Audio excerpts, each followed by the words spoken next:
Metro पहली बार आई, जैसे कि रेलवे स्टेशन मंडोली सबोली बन गया है, पासपोर्ट ऑफिस पहली बार बना, 3 केंद्रीय विद्यालयों की स्थापना यहाँ पर हो गई। ऐसे काम जो 70 साल में 80 साल में नहीं हो सके थे, वो लोगों को इतनी आसानी से पता। आज हम बात करने जा रहे हैं उत्तर पूर्वी जिले के महामंत्री डॉक्टर यूके चौधरी जी से। सर, आपका बहुत बहुत स्वागत है आवाज में।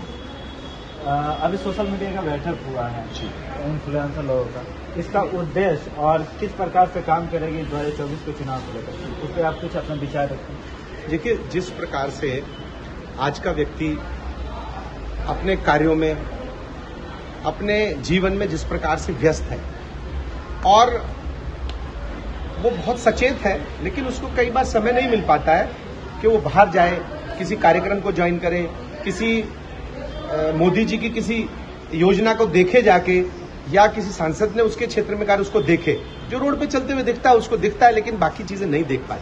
तो ये सब एक माध्यम बनता है हमारा सोशल मीडिया, और उसमें यूट्यूब पर अब जब आप कोई चीज दिखाते हैं, जब फेसबुक पे आप कोई चीज बताते हैं, जब आप इंस्टाग्राम पे बताते हैं या ट्वीट करते हैं, तब जाके उनको पता लगता है कि ये चीज हुई है। तो सोशल मीडिया एक इतना इंपॉर्टेंट माध्यम बन गया है आज की भागदौड़ के दौर में कि उसका बहुत ही महत्व है। और इसी महत्व को देखते हुए Bharatiya Janata party as usual हमेशा से एक्टिव है सोशल मीडिया पे, लेकिन वो चाहती है कि वो व्यक्ति जिसके हाथ में मोबाइल है उसको ये सूचना अवश्य मिल जाए कि किस प्रकार मोदी जी गरीब कल्याण के लिए, सुशासन के लिए कार्य कर रहे हैं।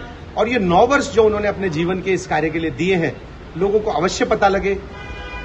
100 से ज्यादा किलोमीटर रोड्स पर डे बनाना, 12 करोड़ शौचालय बनाना, 12 करोड़ घरों में जल से नल पहुंचाना। आप अगर हमारी लोकसभा की बात करें तो डबल डेकर आपके सामने अभी बन रही है। पहली डबल डेकर दिल्ली की, नीचे फ्लाईओवर और उसके ऊपर मेट्रो, उसके बाद 55 मिनट में आप दिल्ली क्रॉस करके चले जाएंगे और 2 घंटे में आप देहरादून पहुंच जाएंगे।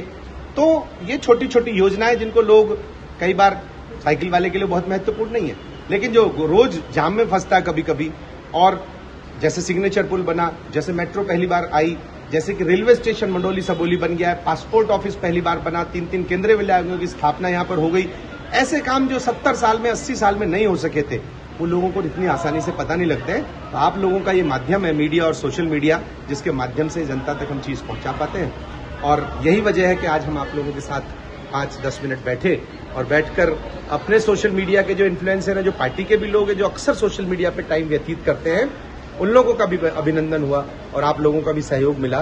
तो आज की बैठक इसलिए हमारी बहुत कामयाब है। विधानसभा और एमसीडी के चुनाव हारने के बाद अब किस प्रकार चुनौतियां देख रहे हैं दिल्ली में लोकसभा के लिए? देखिए, वही मैं कहना चाहता हूँ, किस प्रकार एक व्यक्ति जो कि सिर्फ एडवर्टाइजमेंट की सरकार, सिर्फ झूठ की राजनीति की सरकार के साथ इतने कंटिन्यूअस समय से कामयाब हो रहा है, और अगर फ्री की भी कोई चीज दे रहा है तो उसका भी एक न्यायिक तरीके से नहीं दे रहा है। वो फ्री दे रहा है तो सारी महिलाओं को दे रहा है, चाहे उसमें करोड़पति हो चाहे लखपति हो। कितना बड़ा नुकसान देश का हो रहा है। जनता की गाड़ी कमाई का जो इनकम टैक्स है उसका, भाई जो लखपति करोड़ उसको आवश्यकता नहीं है, जिसको आवश्यकता है उसको देना ही चाहिए। जिस प्रकार मोदी जी की हर योजनाएं उन गरीब व्यक्तियों के लिए, उन गरीब किसानों के लिए, 12 करोड़ परिवारों के लिए है जिनको 6,000 रुपए देते हैं, जिनके पास 1 बीघा 2 बीघा जमीन है। 100 बीघे 50 बीघे जमीन वाले को भी अगर फ्री देने लगेंगे तो मैं समझता हूं उसका महत्व नहीं हो पाएगा। तो उस सरकार को जो 5,000 की चीज खरीदती है, 5 लाख का एडवर्टाइजमेंट करती है, और विभिन्न तरीकों से 5 करोड़ रुपए का गुणगान करती है, उसी को हम मार्गदर्शन जनता तक करना चाहते हैं कि आप ध्यान रहिए, सचेत रहिए, सिर्फ एडवर्टाइजमेंट पे ध्यान ना देके सचमुच उस चीज को देखिए कि ठीक हो रही है, गलत हो रही है। तो यही एक विषय है कि उस सरकार को बदलने के लिए हम दृढ़ संकल्प हैं।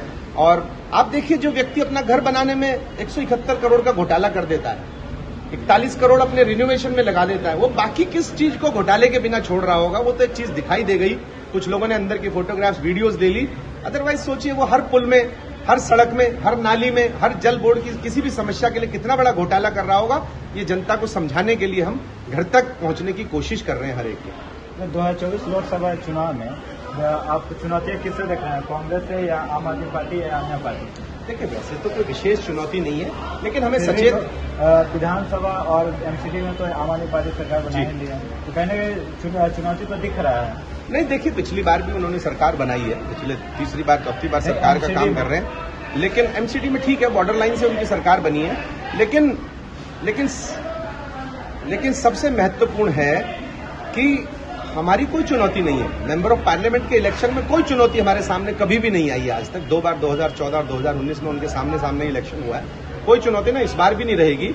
लेकिन जो मुख्य चुनौती है वो ये है कि वो लोग जो घोटाला किए हैं, जो भ्रष्टाचार किए हैं, वो सब इकट्ठा होना चाह रहे हैं और इसको भी हम नाकामयाब करने की पूरी कोशिश कर रहे हैं कि वो लोग सिर्फ इस डर से कि मोदी सबको पकड़ेगा, सबका भ्रष्टाचार पकड़ेगा, सबके गलत काम पकड़ेगा, अगर सब मिलजुल के उससे बच पाए तो बचने की कोशिश कर ही रहे हैं। चाहे वो नीतीश हो, चाहे तेलंगाना हो, चाहे वो महाराष्ट्र के कुछ लोग हों, चाहे वो आम आदमी पार्टी हो, चाहे वो कांग्रेस की सरकार हो। पूरे देश में नीतीश कुमार विपक्ष को इकट्ठा करने में लगे हैं और पीएम उम्मीदवार उनको बताया जा रहा है। क्या लग रहा है 2024 के चुनाव में मोदी के सामने वो चुनौती खड़ा कर पाए? देखिए, इनका जूता बजेगा आपके सामने ही सामने। अभी एक को पीएम का उम्मीदवार किसी दूसरे ने नहीं कहा, खुद ही समझ रहे हैं सब। तो जब 15-17 लोग जब पीएम का उम्मीदवार है तो किस दिन कोई बड़ी बात नहीं है किसी सभा में बैठा अरविंद केजरीवाल, उन्होंने भी अपना समर्थन दे दिया था नीतीश जी से। बिल्कुल यही गौर करने की बात है। वो केजरीवाल जो विभिन्न प्रकार की लिस्टें बनाता था करप्शन की, जिसमें शरद पवार सबसे ऊपर थे, जनता दल के यादव सबसे ऊपर थे, नीतीश लालू यादव सबसे ऊपर थे, अखिलेश यादव भी उनकी लिस्ट में थे, पूरी की पूरी लिस्ट, रेड्डी बंधु और पता नहीं क्या क्या उनकी लिस्ट में हुआ करते थे। वही केजरीवाल अब उनके साथ ताली से ताली बजा के गठबंधन बनाना चाह रहा है। इसी पे जनता को गौर करना है। बहुत बहुत धन्यवाद सर, अपनी बातों को रखा है हमारे दोस्तों के बीच। आप बने रहिए आवाज न्यूज के साथ, आयु की अपडेट आपको देते रहें।